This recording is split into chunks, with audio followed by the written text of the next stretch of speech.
Hey, my name is Hallie. I make videos on lifestyle improvement, life hacks, DIYs, and just tips on how to find balance in the chaos of life. And actually right now, there's a lot of chaos actually. It's crazy because I've been saying that same intro for over a year, and this is the first time I feel like it really might just resonate with a lot more people. So today's video is about the Black Lives Matter movement. First steps you can take and just navigating through this time that we're at right now. At least these are my advice tips. So this video is meant for you if you're trying to find a way to just navigate during these times. What do you do? What should you say? Do you feel overwhelmed? Do you feel like you're not doing enough? It's a process. I mean, as somebody part of the Black community, it's an experience, and hopefully these first steps I can share with you will help you find your way. My first piece of advice is to self-evaluate. Before you can start, doing different things and telling people what to do and all these things, you really need to just find inside yourself, self-evaluate where you are. Are you part of the movement? If you're not a Black person, you are not really organically part of the community. So as somebody who's not part of what's going on, how can you listen? How can you be connected with those that are part of the community? Just really self-evaluate how you feel, where you stand, and your experience in this. Are you someone that has experienced the issues of this movement? Or are you someone who doesn't have any personal experience, but you are aware and understand what's going on? So self-evaluate where you are first. I think that's very important. And really acknowledge how you feel. Are you confused? Do you have a lot of questions? Are you well educated in this situation? Are you well educated in this topic?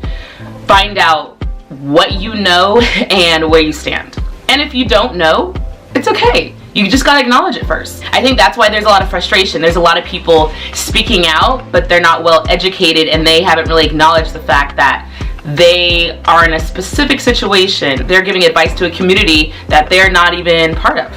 So one, self-evaluate. The second thing that you can do to help navigate during this time, during the Black Lives Matter movement, is do your research. If when you self-evaluated you realize, okay, I know what it is, but I don't really know why it even got started, what are the main issues. So do your research. We are literally in quarantine right now. I don't know when you're watching this video, but we are literally in quarantine right now. So what is the first thing you can do? The most obvious thing you can do. Google it. Type in your question, Black Lives Matter movement. See what's on there. See the educational forums and websites that will inform you about what the movement is about and what issues it's trying to address. You can use Google, you can read books. People who are educated on this movement and on what's going on, research it and find the education. It is very important to do this before you decide to speak out, because you can be ill-informed about an issue just because you didn't do your own research. This movement is about just making you feel bad and uneducated. You have access to the same resources of education as everybody else, so research it. You don't need to be an expert, but this is the time to listen to people who are. Alright, my third piece of advice is for you to ask yourself, how do you share your passions? When you're passionate about something, how do you share that to your followers, your friends, your family? Do you use social media? Do you use music? Do you use your blog to express, when you're passionate about something? Do you tell it to your clients? What do you usually use? What platform, what ways do you go about telling people you're really passionate about something? Because sometimes you might just respond another way, but that's not normally how you inform people about things that you're passionate about. I would advise you to stick to the same ways first before you choose other routes on how you normally tell people what you're passionate about. So, if you're an influencer and you have a huge following, that's an easy one. Use your followers, use your platform. If you're someone who has a blog and people are constantly going to you for information and finding out what's in the know, use your blog. If you're an artist, if you do art, you can gear your art towards the times and what's going on. Same thing with music, fitness. Your clients are listening to you always. When you have that favorite artist and that favorite clothing brand and that favorite product and you're like, oh, I gotta tell everybody about it. How are you telling these people? Same thing about how you feel about what's going on in the world right now. How do you tell these people? I'm pretty sure you're not ignoring the fact that there's quarantine going on, right? So in the same way, you can acknowledge the fact that the Black Lives Matter movement is going on in the world, and it is a big thing that affects everybody. think about it, when you're normally sharing your passions of like, oh, I love this song, oh, I love Beyonce, oh my gosh, she's so cute, oh, all these things, how do you usually tell people? They know, because you talk about it all the time. You always talk about how you love that one baseball player. You always talk about how you love that one clothing line because you're rocking all the time. So if this is something that's going on in the world and you're passionate about, if people don't know that you have an opinion about it, chances are you're not even sharing it how you normally share the things that you're passionate about. Alright, the fourth thing that you can do to be involved in the Black Lives Matter movement is seek out those that are part of the community and that have been part of the movement and that are well informed. So, if you know a black person, which most people do, ask them. You can obviously first check in on them, see how they're doing, how they're feeling, and then maybe after you do that, ask them, okay, as somebody who wants to do something, any advice on what I can do or any resources that you recommend? Because I'm going to be honest, not every black person is like, you should go to this website, you should talk to this person. Some of us have just been experiencing it, so we haven't really seeked out people that give you information about it because we're already part of it and we experience it and talk about it all the time. There are people who started the Black Lives Matter movement, who've been part of it, who fight the fight for injustice. Seek out those people and hear what they have to say. Because sometimes we're hearing a lot from people who have opinions about it, on what they should do, but they're not really people who are well educated on that topic. They're just kind of giving their advice, right? So you can listen to them, but make sure you're definitely getting information from people who are well educated and informed and really involved in the Black Lives Matter movement. It's interesting how so many people are like, tell me what I should do, tell me what I should do. But what do you normally do when you want to know information? You Google it. When you want to get abs, do you ask all your friends who have abs how they got them? Or do you know you can just find that out online? Do you text your friends, Sarah, you have abs, how'd you get your abs? No, you go find out the information yourself. So yes, you can ask your friends or people that are part of the Black Lives Matter movement, your black friends. But normally when you want to find out something, you research it, you find out people who have that six-pack that you want, and you get that information. So if you see people who are part of the Black Lives Matter movement and you see them constantly giving information, those are the people you need to be asking. Alright, there's so much more, but my last piece of advice right now in your first steps of trying to do something in the Black Lives Matter movement and just navigate through it is have conversations. Have conversations. Always have conversations. You can never have too many conversations because that's how the voices get heard and the movement moves and continues to spread.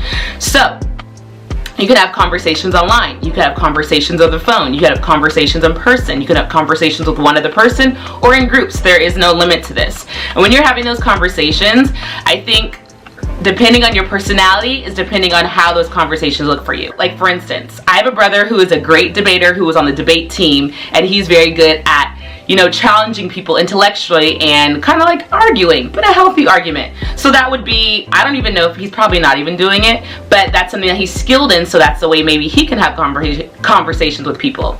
If you're the type of person that is very caring and just loving and understanding, maybe you get to have those conversations that really just show love when someone's saying, I hate these people, they're racist, whatever it is. Instead of attacking them, maybe your way of having conversation is saying, it seems like you're coming from a lot of hurt and anger. Have you always felt this way?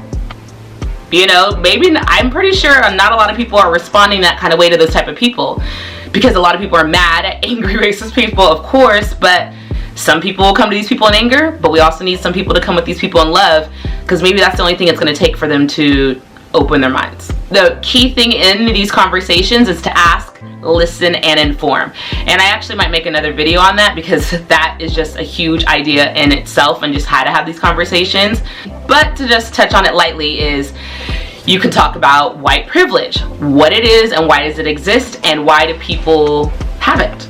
You can have conversations on the way you grew up and how you're making a choice to not be that way. You can have conversations with family members. There are a lot of people who are not in the black community who have racist and closed-minded family members. Maybe before you start talking to all these strangers, you can start with your own family. Have conversations with them, because they can't escape you. You're their family member. They have to deal with you for the rest of their life. So talk to them, because there's a way that you can reach them that we can't. Your uncle that always says racist stuff, maybe you won't change him completely, but for years no one said anything to him. Why has nobody ever said anything to him? You can't just be like, oh, that's Uncle so-and-so. Oh, that's Grandpa so-and-so. Say something to them. You are their family. You are their relative. They're going to listen to you. You're not going anywhere. They can't block you on social media. They can't cut you out of their lives. You're going to be there. I mean, I get so inspired when you see these little kids, like 16-year-old kids, telling their mom and dad, like, no, what you think and what you're saying is not true. And they're educating their own parents. They're their child. They're not going anywhere.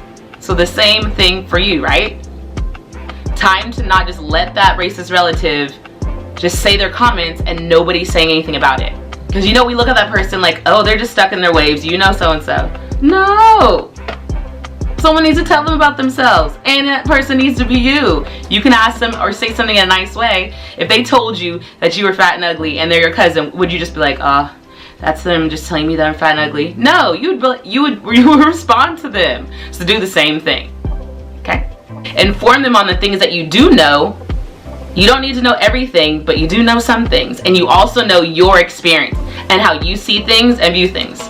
So that's just the start. These are just the first steps in just trying to navigate during this time. Most likely this is going to be a series, but for now, that's just a place to start. If you have any questions or want to have any conversations about this, please comment below, but you could also reach me on my other social media forums, is Instagram, and I actually have really authentic conversations on TikTok, which is interesting because I started dancing on the app and now we're getting real. So, and I'm gonna make another video on just being authentic and how to navigate in social media and all that stuff. I'm still gonna have the DIYs and all that, but this is what's important right now, so this is what we're gonna address. Feel free to share this video if you know anybody else who has questions and they're trying to figure it out as well, whether if you're part of the Black community or you're not. And feel free to subscribe because this is something that I'm gonna continue talking about and sharing and using my platform. All right, until next time, guys, peace, love, and balance, and be safe.